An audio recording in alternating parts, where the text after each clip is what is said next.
In this rather long lesson, we are going to be learning all about render elements.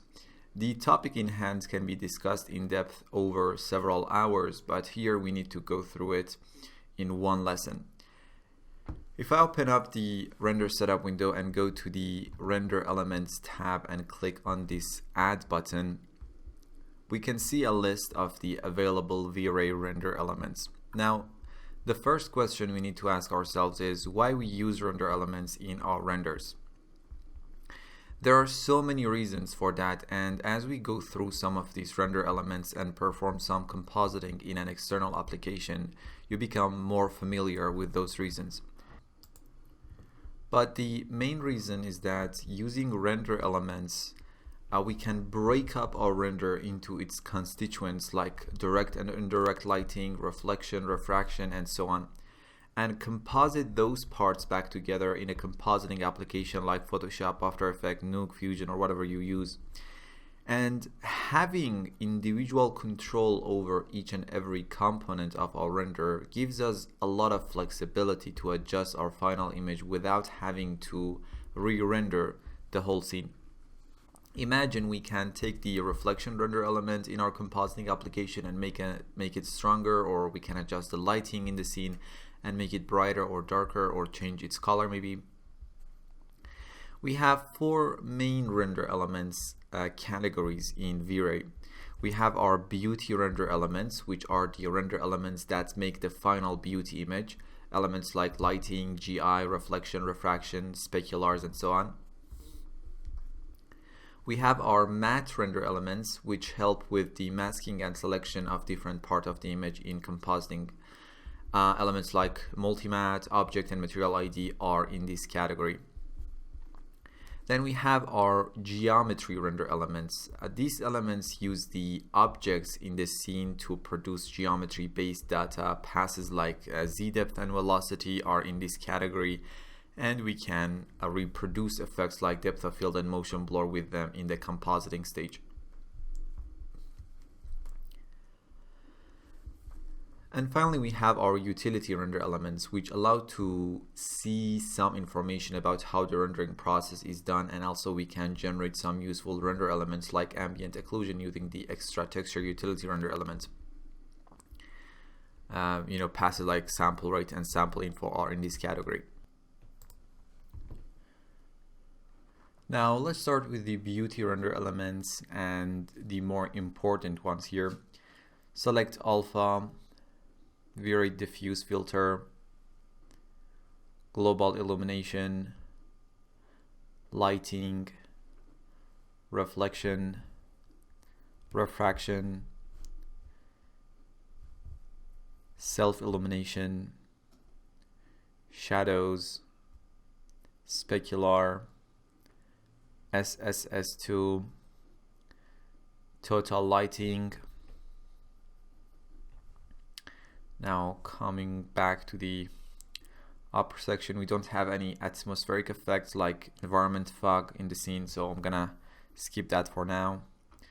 Add V-Ray background. We don't have any caustics in the scene. Now let's add all the raw elements like raw global illumination, raw lighting, raw reflection, raw refraction, raw total lighting,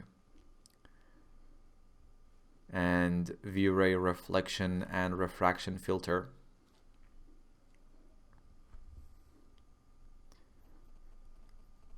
And finally, V-Ray light select.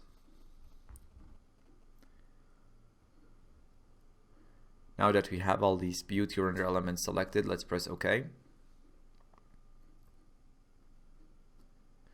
The order you select these passes does not matter at all in compositing, just how they appear in the frame buffer. The only render element we need to adjust before starting the render is going to be V-Ray light select. The light select render element represents the lighting contribution from one or more selected lights in the scene. So we can basically break up the lighting in the scene using this render element. We need a few light select render elements for the different light sources in the scene. If I select the light select render element and come down to its parameters, we have this lights list where we can define a light or a group of lights, and this way we get to see the contribution of that particular light in this render element. If I open up my light group in the Explorer, let's first click on the add button and add V-Ray Sun. Also rename this render element to V-Ray light select underscore sun. Now add another light select render element and rename it to V-Ray light select underscore portal.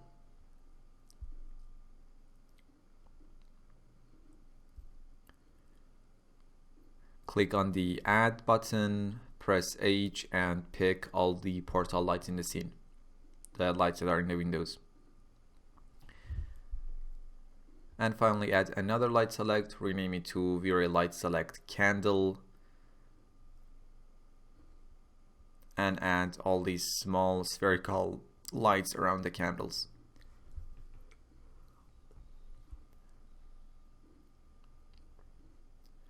Now we are ready to render our scene.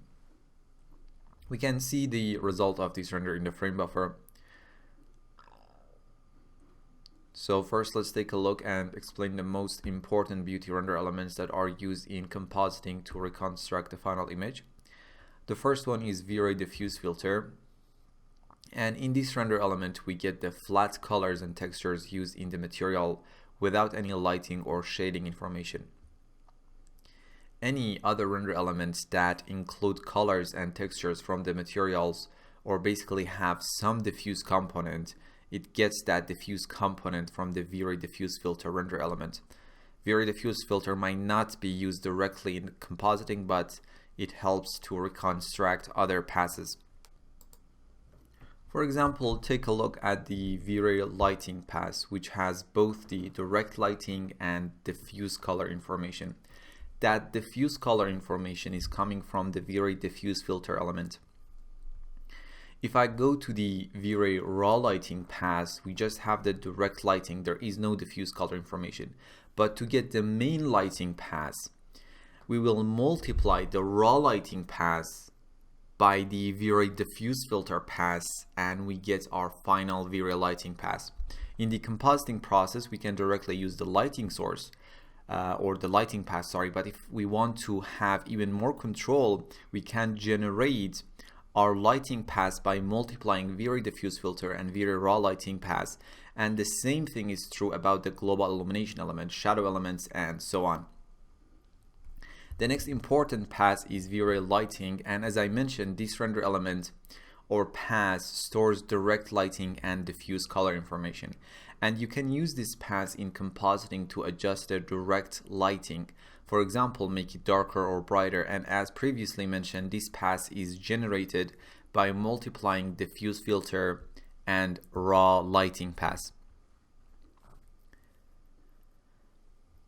The next essential pass is V-Ray global illumination, and here we have our indirect lighting or global illumination information, and you can use this pass in compositing to adjust the look of indirect lighting. And like the lighting pass, this render element is the result of multiplying the V-Ray raw global illumination pass by V-Ray diffuse filter pass. So if we want to have more control over our global illumination pass in compositing, instead of using the global illumination element directly, we can multiply those two previously mentioned passes together and get the same global illumination pass. Next we have reflection render element, and in this element we have the reflection information calculated from the material's reflection values in the scene. And you can use this pass to increase or decrease object's reflectivity in the compositing. The reflection render element is formed by multiplying the V-Ray raw reflection render element by the V-Ray reflection filter render element.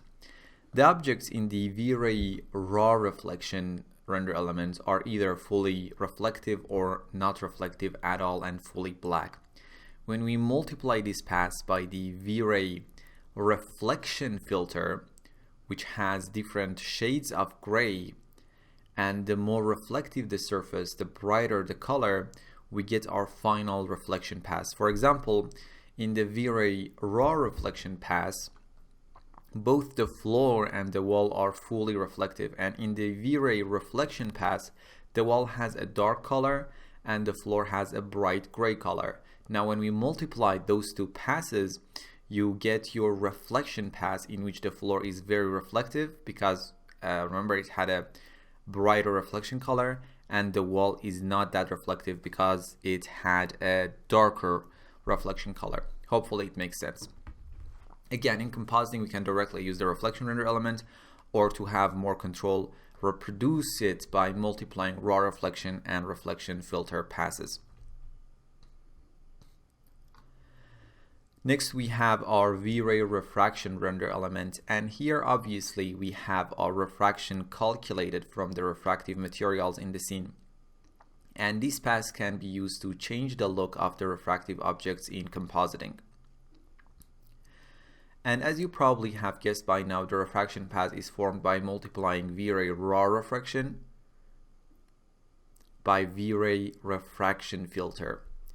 And you can either use refraction pass directly or the resulting composite of raw refraction and refraction filter passes in your compositing. Don't worry if it's a bit confusing. I'll be showing you practically how to composite these passes in After Effects later on in this lesson. Next we have V-Ray specular pass, and this is the specular reflection information calculated from the material's reflection values in the scene. This is basically the reflection of light sources in the scene. Next we have V-Ray shadow pass to change the look of the shadows in the compositing, to make the shadows darker or brighter.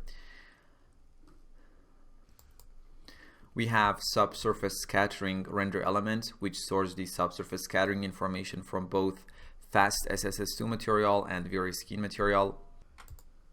And you can use this pass in compositing to adjust the look of subsurface scattering. We have our self-illumination render element, and here we have the illumination data from self-illuminated objects that have a V-Ray mesh light, or have a V-Ray light material, or a V-Ray material with self-illumination contribution will be stored here basically. Alpha render element shows the transparency of objects in the scene as grayscale colors. Solid geometries are represented by solid white, while those areas not blocked by geometry within the scene are black. We have our background render element, which is a simple V-Ray sky here that was set in the environment slot. Another interesting render element is V-Ray total lighting, and this pass includes both direct and indirect lighting. So in composite, instead of first adding the global illumination render element to the lighting render element, you can use the total lighting render element directly instead of the lighting and global illumination render elements. And total lighting render element itself is coming from multiplying the raw total lighting render element by V-Ray diffuse filter. We have also specified a few light select render elements to isolate the contribution of different light sources that we have in the scene.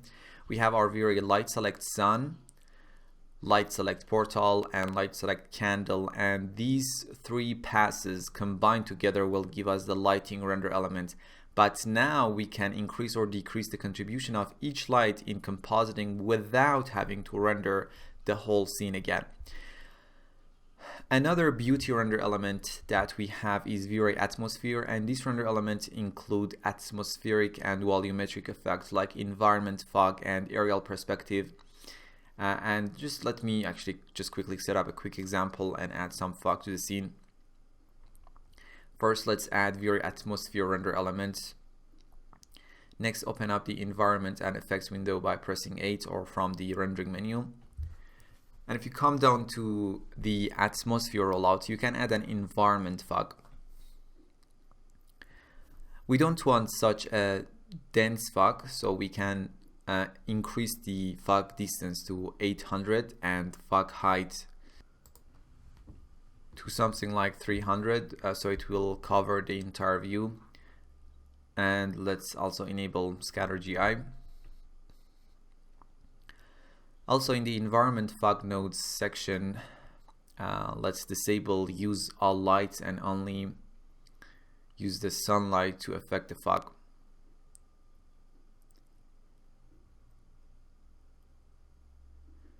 You can select these curtains and hide them also.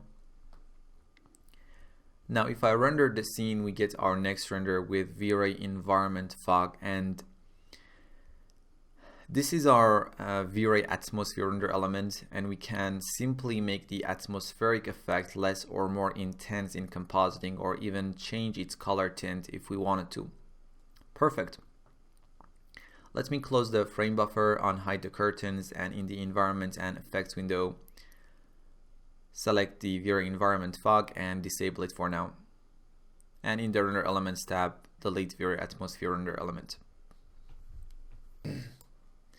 Next we have our matte render elements, and these render elements help with demasking and selection of different parts of the image in compositing. And the way these matte render elements are used in compositing is, using them you can isolate certain object or surface with a certain material and apply the adjustments that you want, like for example any color correction, specifically to those isolated parts. Imagine if you want to change the color of the walls using a hue and saturation effect in Photoshop or After Effects. Using these matte elements you can mask the hue and saturation effect to only affect the wall and not the rest of the image. We have a few essential matte render elements. Let's add the more important ones. We have multi-matte render element, which is the most important one. We have V-Ray material ID or V-Ray MTL ID. We have V-Ray object ID, V-Ray render ID, and V-Ray wire color. Now press OK. For now, let me select the multi-matte element and rename it to multi-matte element underscore 01. Let's add a second multi-matte element and rename it to multi-matte element underscore 02. And change the RBuff ID to 4, GBuff ID to 5, and RBuff ID to 6. Sorry, BBuff ID to 6. In a moment I explain the reason for doing this. And if I render the scene, we have our matte render elements in the frame buffer.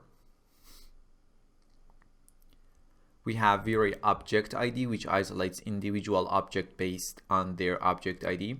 You can see in the object ID render element, the walls, the floor, the chair, the desk, they all have different colors based on their object ID.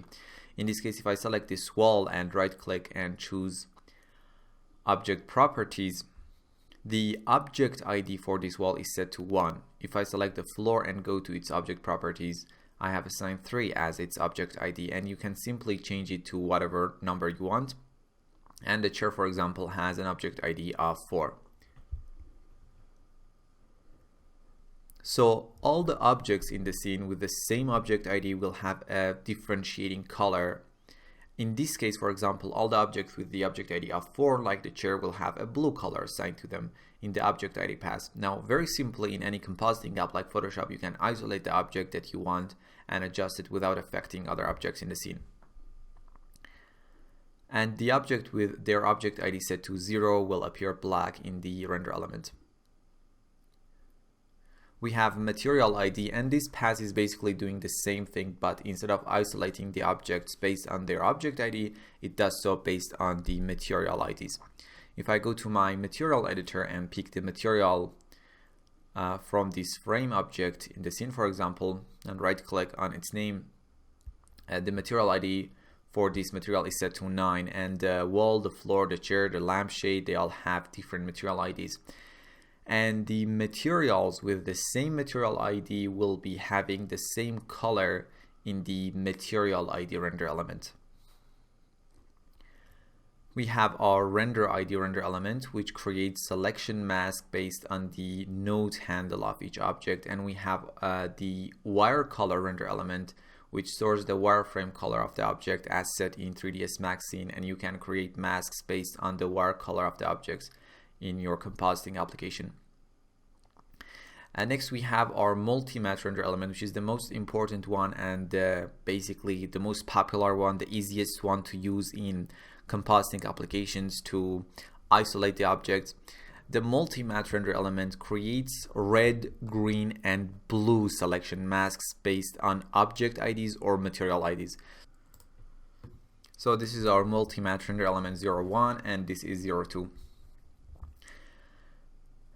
If I go to the render setup window again and select the first multi-matte render element and take a look at its options, we can define only 3 object or material IDs. Right now we are isolating objects with their object IDs set to 1, 2, or 3. You can see the R buffer ID is set to 1, so the objects with the object ID of 1 will have a pure red color. G buff ID is set to 2, so the object with their object ID set to 2 will be green, and B buff ID is set to 3, so the objects with their object ID set to 3 will appear pure blue in the multi-matte render element. With multi-matte, a single R, G, or B channel can be used directly as a matte, eliminating the step of selecting the color manually in the compositing software. This ease of use makes multi-matte a popular choice, and I'm going to show you in After Effects in a moment how easy it is to actually isolate an element using the multi-matte render element. If you want these IDs basically to be based on material IDs and not object IDs, you can enable Ease Matte ID option. You can add additional multi-matte render elements to isolate the other objects or material IDs. In this case, the second multi-matte render element isolates the objects with their object ID set to 4, 5, or 6. So that's about the most important matte render elements. Let's explore the utility render elements. We have V-Ray denoiser, V-Ray DR bucket or distributed rendering ID, V-Ray extra text, V-Ray illuminance, V-Ray sampler info, V-Ray sample rate, V-Ray unclamped color, and V-Ray option RE. First, let me select V-Ray extra text and use a V-Ray dirt map as its texture.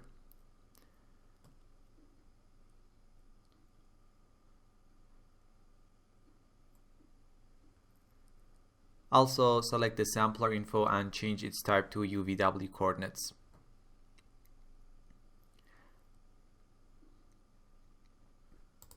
If you render the scene, the result would be the render named utility render element.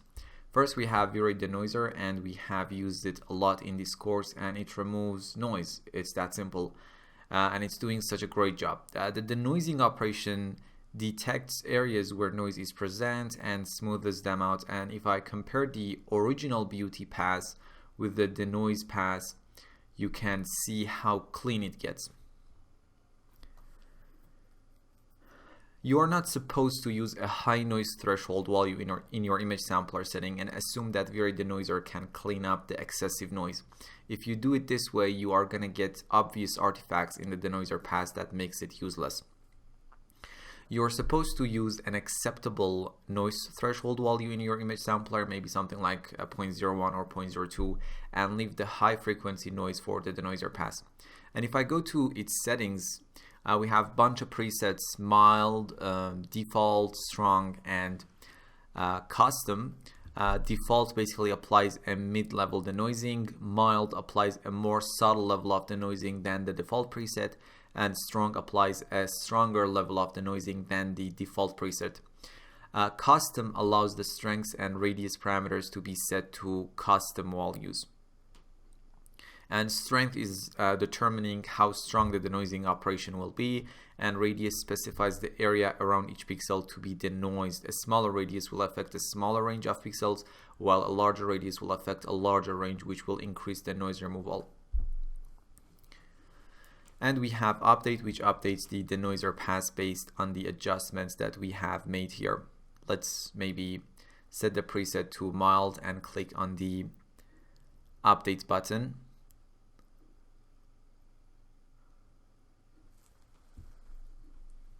After a few seconds, we have an adjusted denoiser pass. Also, this pass creates some extra render elements like noise level and the focus amount to make the denoising operation possible. We have the distributed rendering ID render elements, or VRDR bucket, which shows the name of the rendering machine that rendered any particular bucket when distributed rendering is used. In this case, we haven't used it, so this render element is black. We have our very extra texture or extra text, and this render element renders the entire scene with one texture mapped onto all objects in the scene. In this case, we used a very dirt map as the texture, and as you can see, it has been applied to all the geometries in the scene, and it gives us a beautiful ambient occlusion path that can be used to enhance the details in the image in compositing. And you can drag the very dirt texture used as the extra texture and edit it in the way you want in the material editor.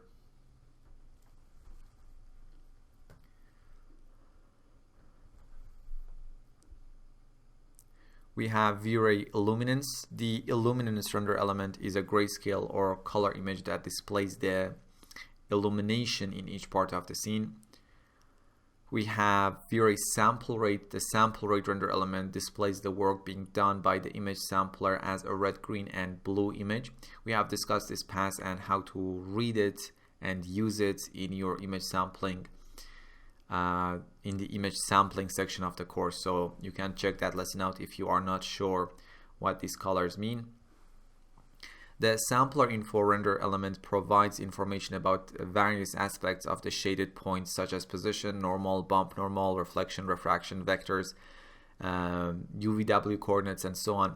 In this case, if I select the sampler info render element, we set its type to UVW coordinates, and that is what we see in the frame buffer. And these render elements can be used for diagnostic purposes or retexturing and relighting in compositing applications. Which unfortunately can't be covered in this limited time that we have, but you can search the web and see how these passes can be used in compositing. And we have V-Ray Unclamped Color. The unclamped color render element stores the images, colors, and textures with colors that have not been clamped. A number of settings and parameters in V-Ray, we know that they actually clamp colors so they fall within a particular range. This render element provides the unclamped version of the image. In the render setup window, we have V-Ray option RE or V-Ray render options, and this render element does not generate any render element, rather it controls some internal settings for V-Ray that are otherwise inaccessible. For example, using the EXR compression dropdown, we can specify the compression method when writing open EXR files through the V-Ray raw image file option in the V-Ray frame buffer settings. And finally, we have our geometry render elements. Geometry render elements rely on geometry to generate the render elements, and they include bump normals render element, normals, velocity, Z depth, and wire color.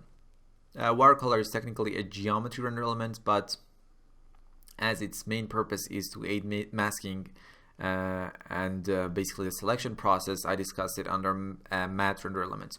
Now let's add these render elements. So let's add these 4 render elements. First bump normal, then normal, velocity, and Z depth. And press OK. Select the Z depth, set the Z depth min to 400 centimeters and Z depth max to 770 centimeters. We talk about the reason in a second. Also, if I go through the timeline, we have this very simple animated sphere which helps us to visualize the velocity render element. Let's stop it at frame 32 and take a look at the resulting render in the frame buffer. First, we have our bump normals render elements. This path stores the camera view as a normal map. The normals are generated using screen space, which uses the XYZ orientation of the camera view. And these render elements can be used to relighting purposes in compositing, especially the light that comes from a certain direction and needs to be adjusted. We have V-Ray normals, which is a render element that stores the camera space normal map using the geometry's surface normal. The normals render element is useful for adjusting the lighting in the composite. We have V-Ray velocity. This render element is a color or grayscale image that stores velocity information about objects that have animation in the scene, and these paths can be used to produce motion blur in compositing. For example, in After Effects, you can use a plugin like a Smart Motion Blur, define this velocity path as the motion source, and this way add motion blur to the sphere without having to re-rendering the motion blur from V-Ray. And finally, we have V-Ray Z depth. This render element provides information about each object's distance from the camera in the current view. You can see in this case the polygons or objects that are closer to the camera are white, while those far away from the camera are black. We can control where exactly this white to black transition happens over the distance from the camera using the Z depth mean and max value. In case of Z depth mean, objects up to this distance from the camera will render as white, and in case of Z depth max, objects further than this distance from the camera will render as black. And obviously the transition from white to black happens from the distance defined in the Z depth mean to the distance defined in the Z depth max. If I go to the top view and select my physical camera, you can see it has a target distance of 535 centimeters. We set the Z depth mean to 400 centimeter, and if I put this value here, you can see this is the point before which all the objects will be white, and from this point the Z depth map starts to get darker until it reaches the Z depth max, which is 770 centimeter. And if I put it here as the target distance, you can see it is the end of the room, and from this point on everything is black in the Z depth map.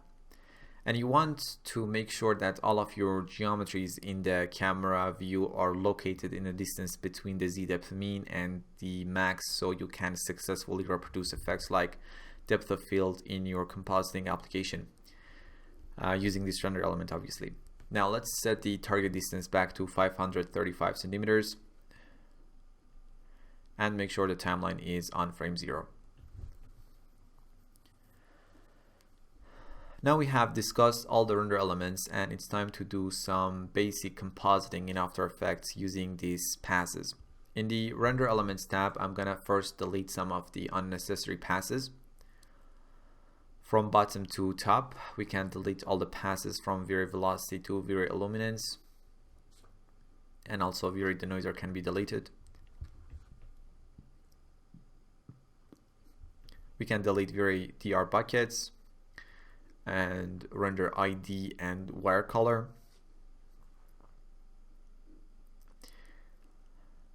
Okay, we can delete all of these passes that we just selected. For the final render, let's go to the Common tab and change the width and height to 1200s. And in the V-Ray tab, change the type to bucket. Set the max subdivs to 32 and noise threshold to 0.007.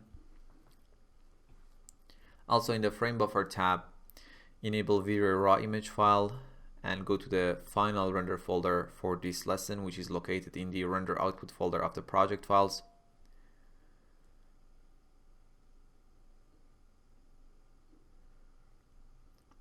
Name it a blue room or something like that.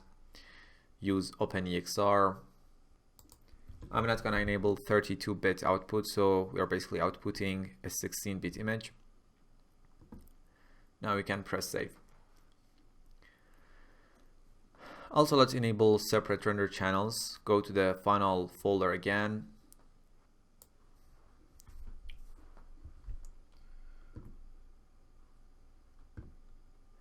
And we have another folder called separate. Go in there and let's name it separate blue room. Choose OpenEXR as a format, press save, and in the configuration window, make sure the format is 16 bits and press OK. In the GI tab, let's set the irradiance map subdepths to 85 and interp samples to 25 and set the light cache samples to 1500. Perfect. Now we can render our scene and start compositing in After Effects.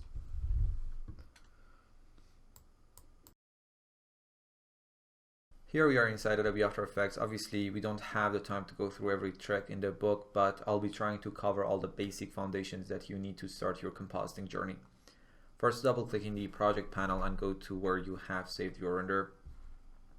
In this case, we need to go to the final render folder of this lesson located in the render output folder of the project files folder for this course.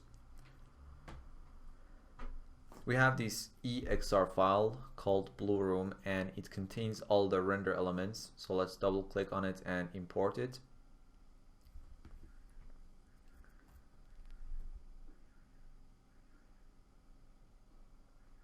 Let me double click again in the project panel and go inside the separate folder. And here we have all the render elements in separate EXR files. Let's select all of them and click the import button, and while they are selected in the project panel, also let's drag them into a new folder.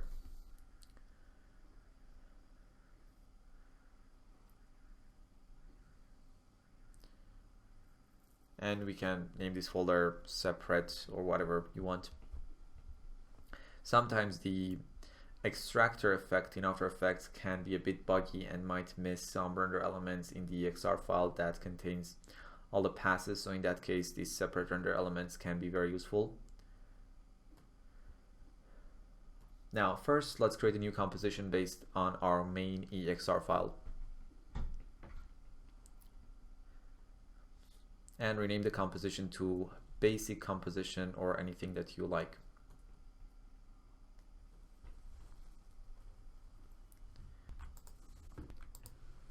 The next thing is to make sure we are working in the right color space. So from the file menu, open up the project settings window.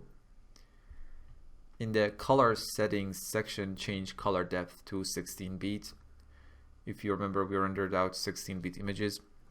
Change the working space to sRGB and enable linearize working space and press OK. In the effects and presets panel, search for the extractor effect and apply it to the layer. Now if you click in this empty space in the effects control window, we get the channels window where we can extract different render elements from the original EXR file. The first render element we need is lighting, so let's select V-Ray lighting and press OK. Now we have V-Ray lighting render element in the composition. Also, let's rename the first layer to lighting so we don't get confused. To rename a layer, simply select the layer and press enter, type the new name and press enter again to confirm the new name. Next, we need the global illumination render element. So let's duplicate the lighting layer by pressing Ctrl D. Rename it to GI, and from the extractor effect, select the global illumination render element. Now we can change the blending mode for the GI layer to screen.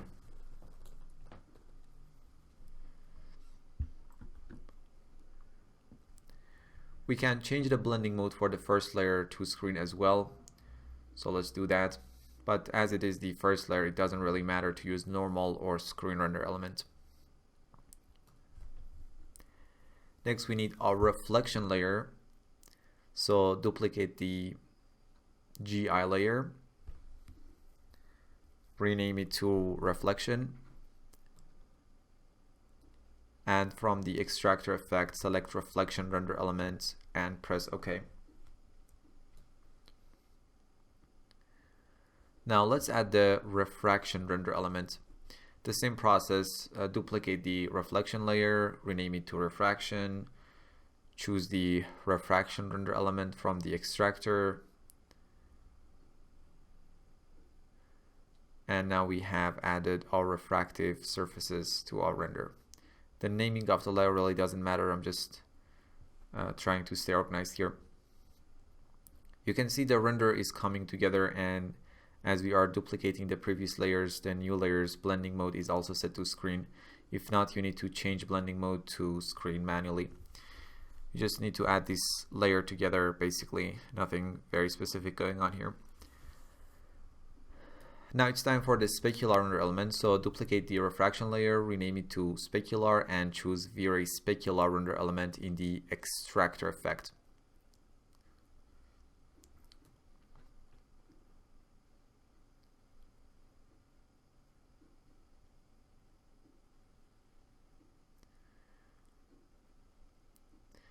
Next, we can add the subsurface scattering render element. So the same process again, duplicate the layer, rename it to something like SSS, and select V-Ray SSS2 render element in the extractor plugin or effect.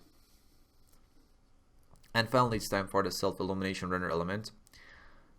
Duplicate the layer, rename it to self-illumination, and choose V-Ray self-illumination render element. And here is our final render without the background. Now let me turn off the layers and go through the render elements we used to reconstruct our final render. First, we added our lighting render element, then global illumination, next reflection. After that, we added refraction, then specular, subsurface scattering, and self-illumination. Now we are back to our beauty render basically. In this stage, we can do a lot. For example, I really want to have a much stronger scattering effect, so I can simply select the SSS layer, apply an exposure effect,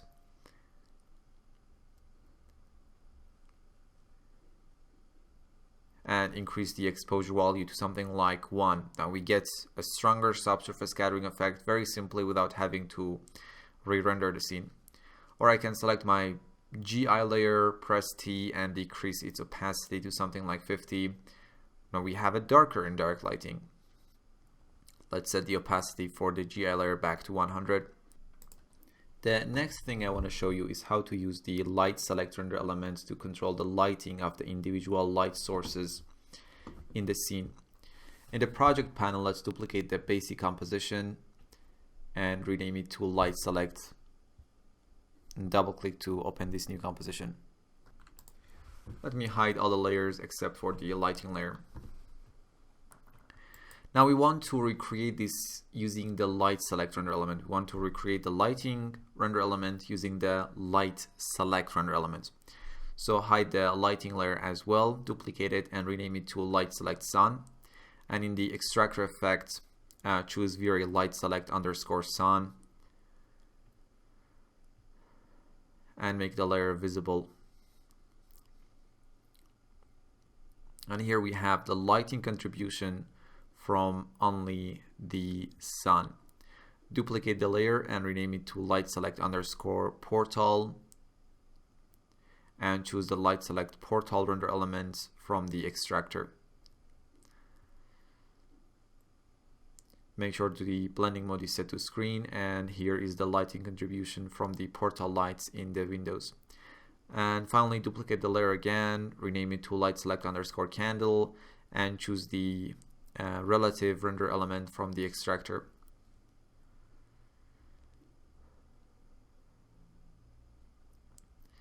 And there we have the lighting from the candles. Now I can have real-time individual control over my different light sources even after the render has finished. I can select the portal lights layer and decrease its opacity, for example, or set its opacity to 100, duplicate the layer, and this way make the light even stronger in the scene. For now, let me just delete the duplicate here. And now if I turn on the other layers, we are gonna have the same image as our final render, even though the light select passes that we exported have some specular information because their mode in the render elements tab in 3ds Max was set to normal, I think. I think the light select render elements also has a diffuse mode that won't include any specular information, but in this case we can manually turn off the specular layer even though it doesn't make any specific difference in the scene. As I was explaining different render elements, I mentioned that, for example, global illumination render element is formed by multiplying V-Ray raw global illumination render element with the V-Ray diffuse filter render element. Now let's practically do that. And V-Ray lighting is formed by multiplying V-Ray raw lighting and by V-Ray diffuse filter. So the same thing here. I'm going to explain it for global illumination, and you can do the rest on your own. Let's create a new composition based on our original EXR file and name this composition something like GI reconstruction. Again, apply the extractor effect to the layer here. Click in this empty space in the extractor effect and choose V-Ray raw global illumination. Also, let me rename the layer itself to raw GI.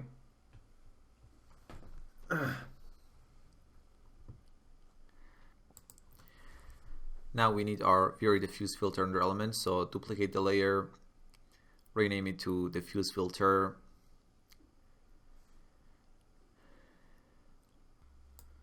In the extractor, choose V-Ray diffuse filter under element. And set its blending mode to multiply. Now we have reconstructed our global illumination render element. Now let's use this reconstructed GI render element instead of our original GI render element. So in the project panel, duplicate the basic composition and rename it to something like complex composition. I don't want to change the basic composition for now, and open up the complex composition. Now we can turn off our GI layer in this composition and instead use the GI reconstructed composition as the GI layer. Just make sure its blending mode is set to screen and preserve underlying transparency is enabled for the layer.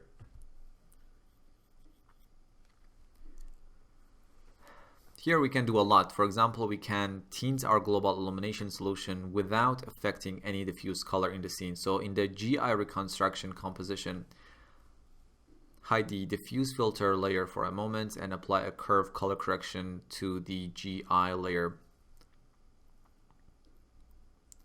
Just go to the red channel and make the image a bit warmer.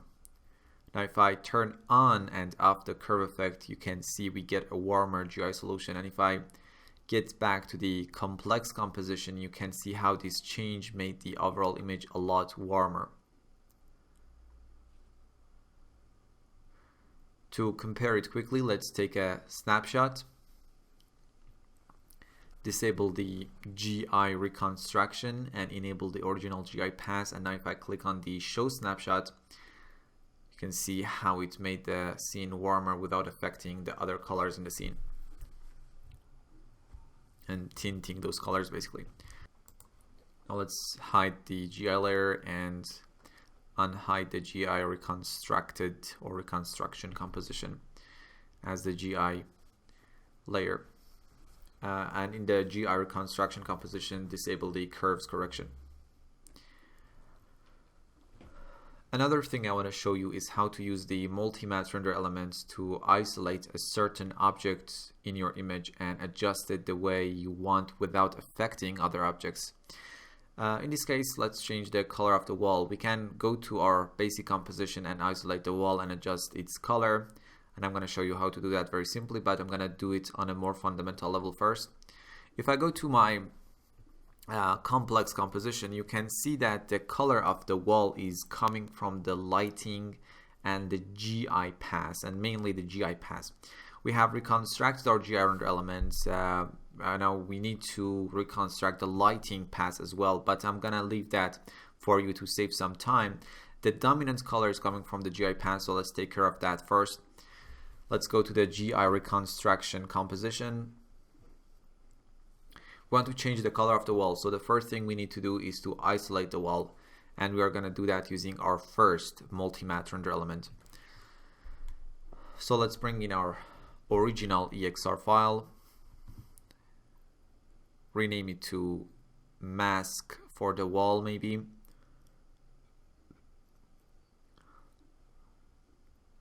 apply extractor, and select multi-matte element 01. Now in the effects and preset panels, search for an effect called set channels, apply it to the layer, and in its controls we are only interested in the red channel, so let's turn off green and blue channels in the effect. Also make sure the red channel is also the source for the alpha channel in the set alpha to source dropdown. Great, now we have isolated the wall. We'll create a new adjustment layer from the layer menu and make sure to place it under the mask layer. Apply a hue and saturation effect to the adjustment layer. Right now, if I change the hue, it changes everything, but if I change the track matte for this layer to the alpha matte from the above layer, now it only affects the wall. But if I turn off the diffuse filter layer, you can see it also affects the raw GI layer as well, and we don't want that. We just want to change the color of the wall in the diffuse filter layer, right? In this case, the solution is very simple. Right now, the blending mode for the raw GI layer and diffuse filter layer is set to normal and multiply. However, because we are multiplying these two layers together and we don't have any other layer beneath them, we can simply change the blending mode for the raw GI layer to multiply as well. And the order of these two layers really doesn't matter in this case. It doesn't matter which one is above which. So I can set my raw GI layer on top of everything, and this way the adjustment layer only affects the diffuse filter layer, because adjustment layers only affect the layers that are beneath it. Now we can change the color of the wall the way we want. In this case, let's use, I don't know, maybe something like 322 degrees as the hue, a beautiful green color. There we have it. We have changed the color of our wall. Now if I go to my complex composition, you can see the wall has a new color, but we are still getting some of that original color from the lighting path, and we need to adjust that too, and I'm gonna leave that to you. Simply reconstruct the lighting path by multiplying the very raw lighting and very diffuse filter, isolate the wall and adjust its color the way we did it in the for the GI path, and use the resulting comp instead of the lighting layer in the complex composition. Or we can simply select the adjustment layer and the mask layer, press Ctrl and C to copy them, get back to the basic composition, press Ctrl and V to paste those two layers, make sure the adjustment layer is below the mask layer. And now we have changed the color of the wall, and it works just nice and fine here. Let me just rename this adjustment layer to wall CC, which stands for color correction.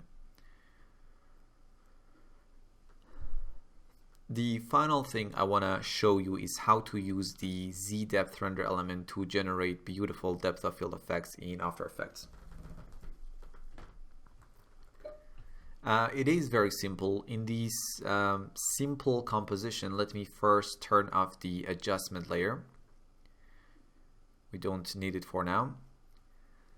Sometimes the extractor plugin has problems with the Z depth path, so I'm gonna use the separate path that we saved out. So in the project panel, open up the separate folder and bring in the Z depth pass. And here in the composition, we can see our Z depth render element. Now we can go ahead and hide this layer, as we only need to use it as the source for another layer. Add a new adjustment layer, and let's name it depth of field or whatever you are comfortable with. In the effects and preset panel, I'm gonna use a plugin called depth of field from Frischluft, which is a commercial plugin well worth the money. If you don't have it, you can use the native lens blur effects, and it's doing a similar job, but this plugin is, in my experience, is doing much better job, and it really produces beautiful depth of field effects, and it gives you tons of controls to control the iris shapes and stuff like that, which makes it amazing. In this plugin, first you need to define the depth layer, which is our Z depths. There we go. Make sure to define this. Radius controls the amount of blur that you want. Let's set it to 10 for now. Just so we can obviously see where is in focus and where is out of focus. Using select depth, you can define the focus distance of your camera simply by clicking on the object that you want to be in focus.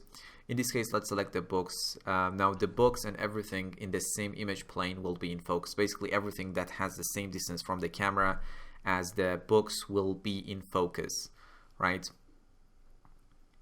And now it's basically when you click here, the plugin is actually picking the shade from the Z depth pass that we have defined as the depth of field layer. And this way, basically everything that has the same shade and is in the same image plane and has the same distance from the camera will be in focus. If I select this candle, they will be in focus, or if I select this frame here, the books, the candles, and the chair will go out of focus. I mean, we are using an 18mm lens, so we don't have much perspective and much depth, so but we still getting this beautiful depth of field effects. Okay, let's make sure the books are in focus for now.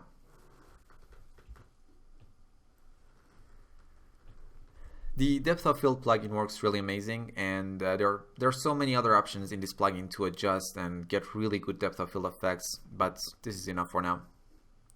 For now, let me disable depth of field as well. And finally, let's duplicate the lighting layer and rename the new layer to background and put it beneath everything. And in the extractor, choose the background render element. And here is our background. Obviously, if the background appears a bit darker or a bit brighter, you can simply apply an exposure effect and decrease or increase its exposure to make it the way you want. We can turn on our depth of field layers as well, maybe. I mean, there are so many other things that we need to discuss in compositing and how to do it, but unfortunately, we can't make this lesson any longer. It's already very, very long, but hopefully you can continue by searching on the web and watching other tutorials and get your compositing going on. So in this lesson, we learned about render elements and how to composite them inside After Effects.